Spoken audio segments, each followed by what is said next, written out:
Voice clear? It's audible to me, sir. Yes, sir. It is audible, Okay, sir. great. So Thank I have divided my talk into kind of 4 parts.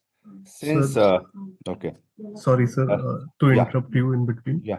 Uh, we had a capacity of 500 participants. So those of you who are getting messages from colleagues that they are not able to join, they may join on the YouTube link.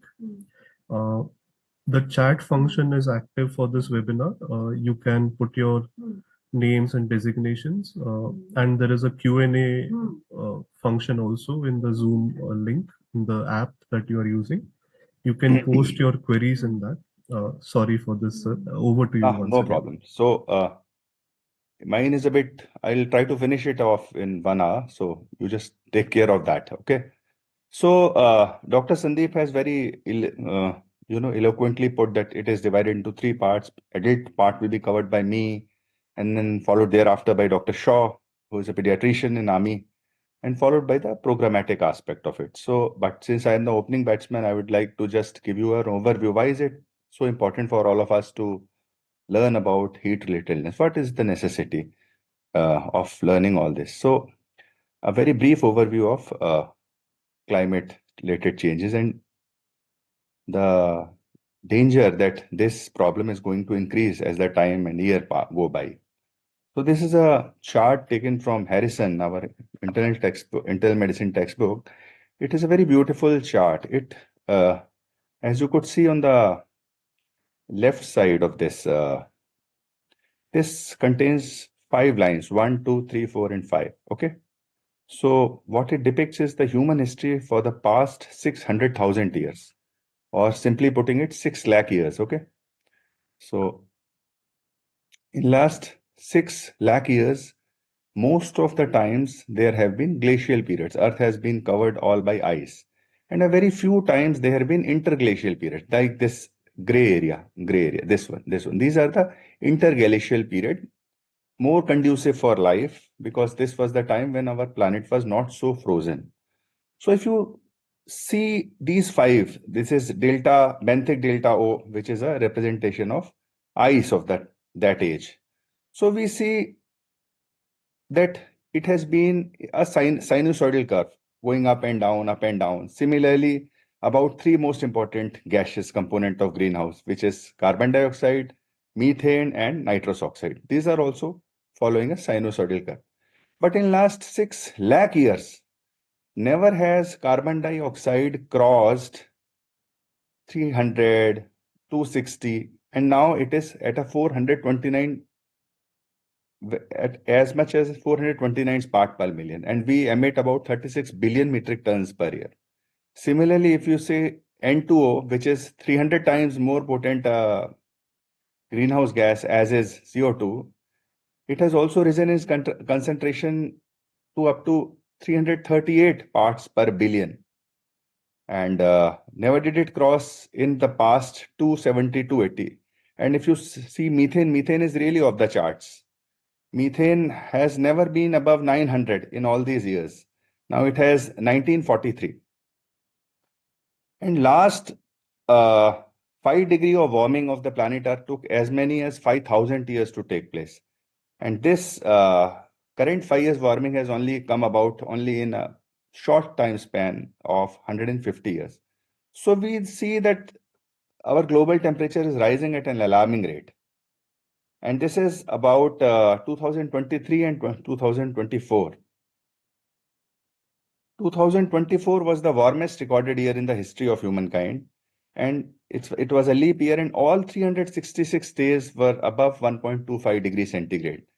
Since when we started recording temperature, there's an average for each day over past 120, 140 years.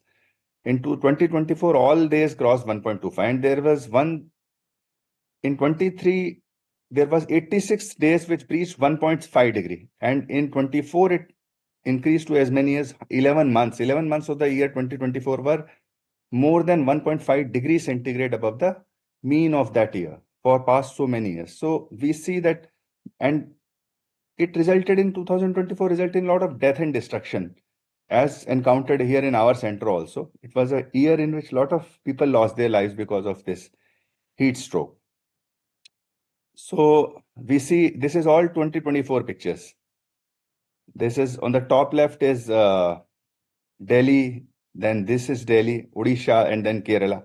And then this is an air show in Chennai in which 15 lakh people gathered on Marina Beach. High humidity, high heat. A lot of people died. 5 people died. So we realized that in context of global warming, extreme weather events are on the rise, and heat waves are projected as uh, covered by the previous slides. They will increase in number, intensity, and duration. So it is all the more important for us to learn the medical management of how to go about treating a case of heat stroke. And in India, there were about 755 death a year as reported between 2015 to 2019. It's a grossly underreported number because US, which is about one-fourth the size of us, nearly report the same number. It cannot, and it's a much cooler place, much colder place. And Europe about 8,000 per year. Europe is hardly 70% of our populations. So we attribute this low number, 755 per year, to low reporting, maybe poor sensitization amongst people to diagnose heat stroke. But in 24, we had one of the worst heat waves to strike India, and it resulted in a lot of cases of heat stroke, more than about 45,000. In RML also, we had about 75 cases, and unfortunately, 27 people lost their lives despite having a state of the art and for perhaps the first center in India to have immersion cooling. So heat is considered when absolute temperature, a heat wave is considered when absolute temperature goes above 45 degree in plains and in coastal areas, along with, because it's a high humidity. So it is 37 for the coastal area, 45 for the plains, 37 for the coastal area. And severe heat wave is more than 47 degrees. This is absolute. Besides this, if average temperature for a day is more than 6.5 degrees centigrade, then it above the average, then it is severe heat wave, and between 4.5 and 6.5 degrees centigrade, then heat wave is declared. So this basically will be covered in 4 areas. We'll emphasize the need of not only taking the temperature, factoring in the temperature, but the humidity also. So I will talk a bit about wet bulb and dry bulb temperatures. How do they affect your analysis? Then I will cover about heat and human physiological adaptation. Then I will follow it up with spectrum of heat-related illness, starting from as benign as a prickly heat or miliaria rubra to as severe and lethal as heat stroke. And I will touch upon the management at various levels which can be done. And in the end, I will give you one of our center's experience, what happened in there. So while measuring heat, we not only have to focus on the temperature, but also the relative humidity. And relative humidity is best judged by the difference between dry bulb and the wet bulb thermometer. At 100-degree relative humidity, wet and dry bulb thermometer becomes equal. And this is very important diagram to see. I have converted some figures into Celsius from, because in our country we don't measure ambient temperature in Fahrenheit. So while diagnosing a case of heat stroke, as I will tell you later on in my presentation, 3 things are required: altered sensorium or nervous symptoms, CNS symptoms, one, two is core body temperature above 105, and third is heat stress. While the before to the earlier two which I mentioned, which is the CNS dysfunction and core body temperature more than 105 degree Fahrenheit, very easy to ascertain from any clinician. Anybody can diagnose a CNS dysfunction or a core body temperature of 105. But third triad, the third part of the tripod is exposure to heat stress. Now, a lot of people mistake what is heat stress. Heat stress, you don't have to look only at the ambient temperatures. So at 32 degree centigrade, suppose a person is in Chennai. Chennai is around the year, it records the humidity of between 75 to 80%. That is, and after in November, December, after post monsoon, it goes up to as high as 90 to 95%. So if in a coastal area, high humidity area, only there is temperature is showing 32 degree. But if you saw on the left side, see, at 90 degree of relative humidity, this feels like this is actually like 122 degree Fahrenheit or 50 degree centigrade.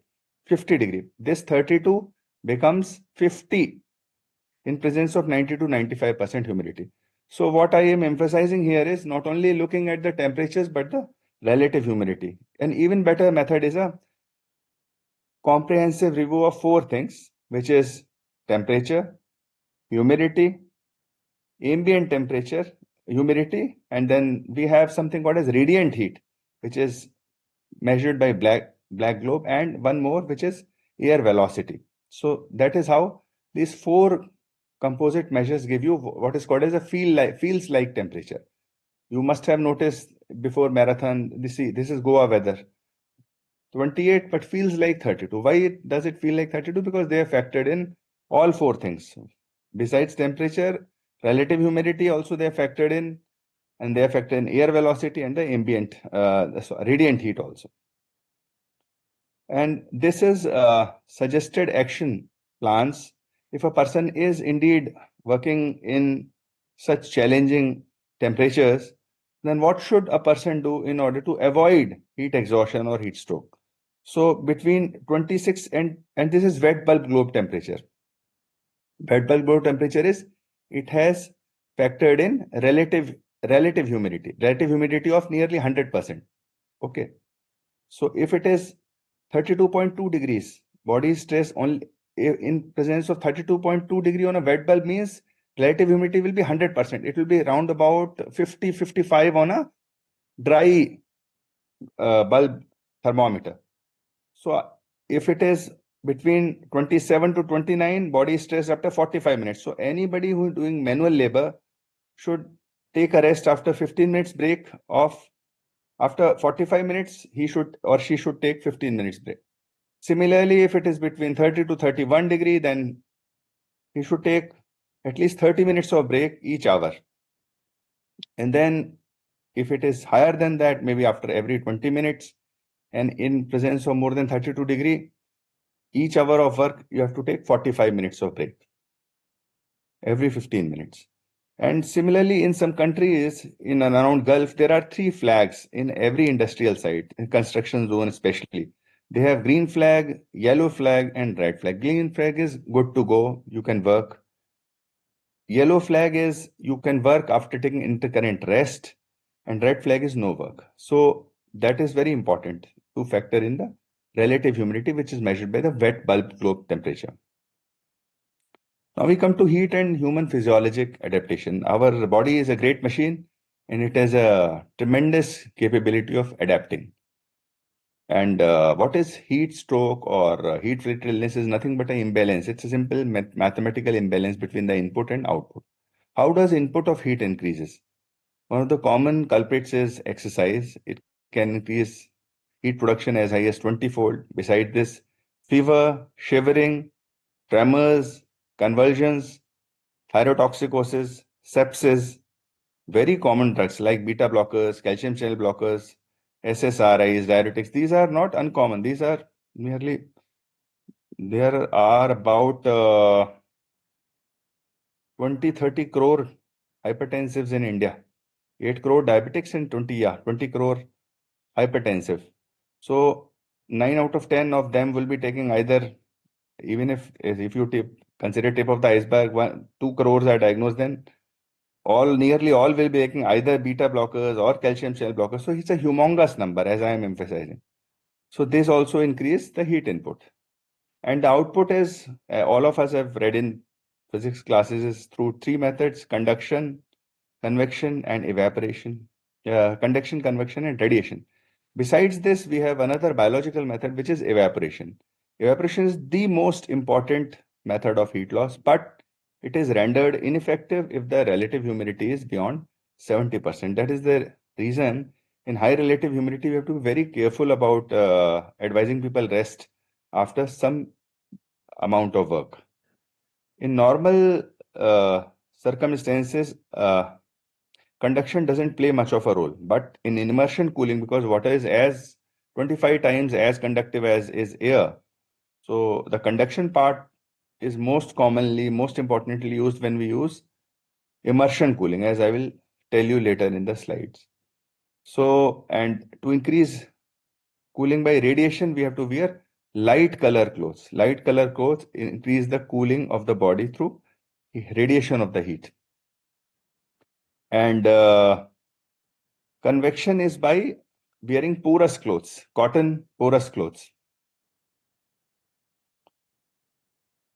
So now we come to how does thermoregulation takes place. Hypothalamus compares the peripheral body temperature with the central thermoreceptors and take adequate measures. Like we have increased activation of sweat glands and vasodilatation, increase flow to the skin in order to achieve temperature reduction. Opposite things takes place when it is trying to increase in cold environment like Leh, Ladakh or J&K, and if there's a real cold, then we have increased shivering by somatic muscle and brain adipose tissue produce more heat. That is regarding heat production. That is code-related. But insofar as heat loss is concerned, most of the time it takes place through sweat glands and vasodilatation and more supply into the skin. And this is a sagittal section of human body. So from core, then muscle, then fat, then vascular skin, then avascular skin, and then the clothing layer. Every barrier has an important role to play in the loss of heat. And then we come to acclimatization. Acclimatization is human body has great potential to acclimatize. So people who are habitual workers in adverse environments, very high heat environments, their adaptation is immense. Like their thermoregulatory set point is altered, and the threshold for initiation of sweating is lowered. Normal humans produce about 400 ml, half a liter of sweat per day. It can increase in a case of very severe heat stress up to half a liter from per day to half a liter per hour. But in case of trained athletes, rickshaw pullers, laborers, it can increase to as high as 2 to 3 liters per hour. Then besides this, plasma volume expansion occurs and there is an improved cutaneous vascular flow. So this is the most important method of heat loss in our body. Like you must, all of you, those who have ridden a bike, motorcycle, must have seen that there are a lot of fins over the engine, lot of fins. So the fins are there to increase the surface area. Like that, cutaneous vascular flow increases and exposes our blood to a lot of environment. When the cool air passes through it, there results in a rapid drop of temperature. So that is one of the most important mechanism is sweat and increased cutaneous vascular flow. And then we have other methods like decrease flow to splanchnic blood flow. Then heart rate lowers and the stroke volume increases. And then we have inflammatory cytokines called as heat shock proteins. They bring about changes at a molecular level, at a namely increasing mitochondria in the cells to endure the stress in the environment. This is a long-term adaptation to people who work in high heat situations, high heat conditions. Oh, and as a side to this, as I'm taking a big segue from my main topics, there are now this is a latest fad in fitness also. People have this alternating sauna and cold bath alternate. No, a lot of people. This is based on the fact that heat shock proteins are produced if you alternate cold with hot. So that is that. Then we have something called as critical thermal maximum.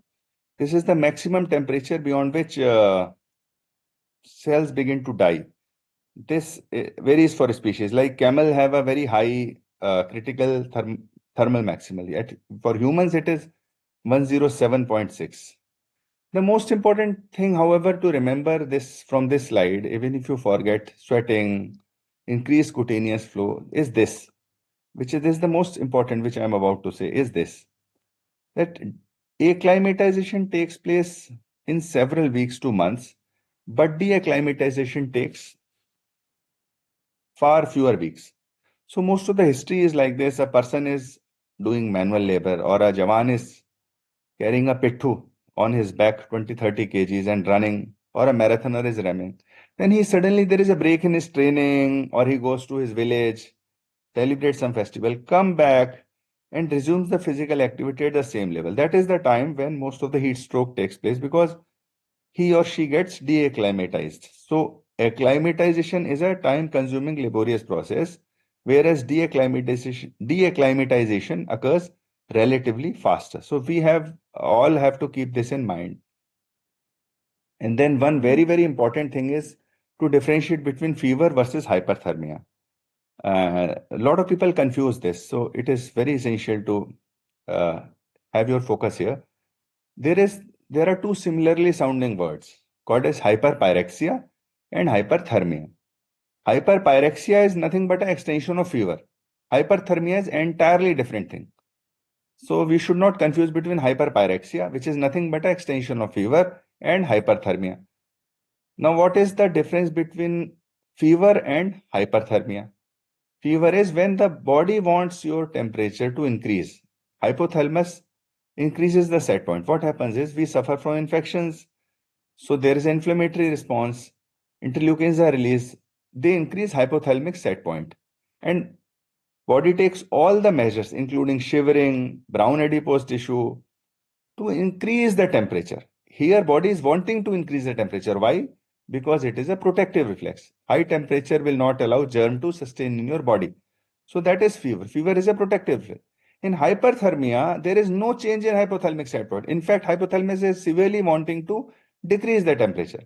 But what happens is the system is overwhelmed. The production is so much, or the absorption through environment is so much, that the dissipation is grossly less than what is required. So it is not that hypothalamus is wanting to increase temperature, but the heat loss mechanism of body are overwhelmed by the ambient temperature or by the exertional activity. That is called as the hyperthermia. Now, what is hyperpyrexia? Then very important. Much before the advent of all the antibiotics in 1850, 1800s, we had antibiotics. Before that, there were no antibiotics. Humanity has been around for more than 2 million years. So what did our body do to counter this? Increase temperature. But body will not go up to 200 degrees centigrade because critical thermal maximal is 107.6. So body rose the temperature as a protective mechanism, but body can only do so much and no more. What is that limit? That is 106.7. Body cannot increase more than that. So that is the maximum. So that is called as hyperpyrexia. Since this is very sound alike term than to hyperthermia, so most of people get confused. Hyperthermia is heat related, hyperpyrexia is nothing but an extension of fever. In hyperthermia, there is no use of paracetamol or NSAID, nothing, no use. Rather, they are harmful. Why? Because there is no interleukin to take care of. But in hyperthermia, it's absolutely a bad idea to give paracetamol. Whereas in fever, they work. Because fever, they reduce interleukins and bring down the temperature. So there is no point of giving paracetamol in hyperthermia. Now see the risk factors. Risk factors are, there are some vulnerable groups, namely extremes of age, obesity, malnutrition, poor physical fitness. All these predispose to heat stroke.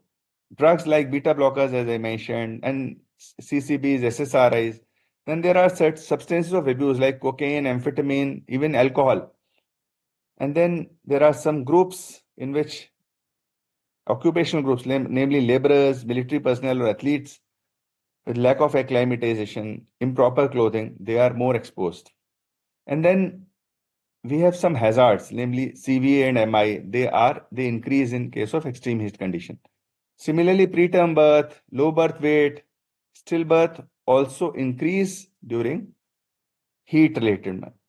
There are two beautiful papers on this. One is from Chennai, and another was presented by West Bengal's public health officer, Dr. Priyanka this year in AICOG about preterm birth and LBW in heat related. She presented a beautiful paper that how she did a study and how these things increase when there are heat related, there's exposure of heat versus normal temperature births. So now we come to heat spectrum of heat related illnesses. It can range from a minor heat syndrome like prickly heat or malaria rubra to as severe as heat stroke. In between are heat syncope, hyperventilation, tetany, heat edema, heat cramps, and followed by heat exhaustion, and finally the heat stroke. Let's discuss them quickly one by one. Prickly heat is a maculopapular. In Hindi, it is called as ghamori. And I am sure that all of us sitting in various states must have a local name for it. Very common condition. It's a maculopapular pruritic and erythematous rash in clothed area, and it is caused by the blockage of sudorific glands by the debris from macerated stratum corneum. And the predominant symptom is pruritus, and nothing much is required. Just to ask the, usually in children it happens, ask the person to wear a breathable, loose-fitting clothing, and if he or she is suffering too much, then antihistaminics, 1% salicylic acid can be given. And it is not a transmissible illness, so need not worry about it. Then we have heat edema, which is caused by cutaneous vasodilatation and increased antidiuretic hormone secretion. As a result, there is increased reabsorption by renal tubules, and there is a edema. There's a mild swelling of hands and feet and ankle, and resolves automatically in 4 to 6 days. And there is no use of diuretics. Usually, this happens when there are early summer months. People go out for a walk, long walk they're doing, and they observe their hands are swollen up because of they are in a dependent position, and then because of the vasodilatation, there is a little bit swelling. You should assuage the patient and ask him or her to just elevate, and in case of if it's more, then he or she can use a compression stocking. There's no need of diuretic, which in fact can cause volume depletion, but must work up for if a person is having concurrent illness comorbidities, then all swellings should be worked up for CKD or kidney related illnesses also. So now we come to hyperventilation tetany. Heat induced hyperventilation causes respiratory alkalosis, decrease precalcium in blood, giving rise to carpopedial spasm. And it is not a painful condition unlike heat cramps, in which there is pain.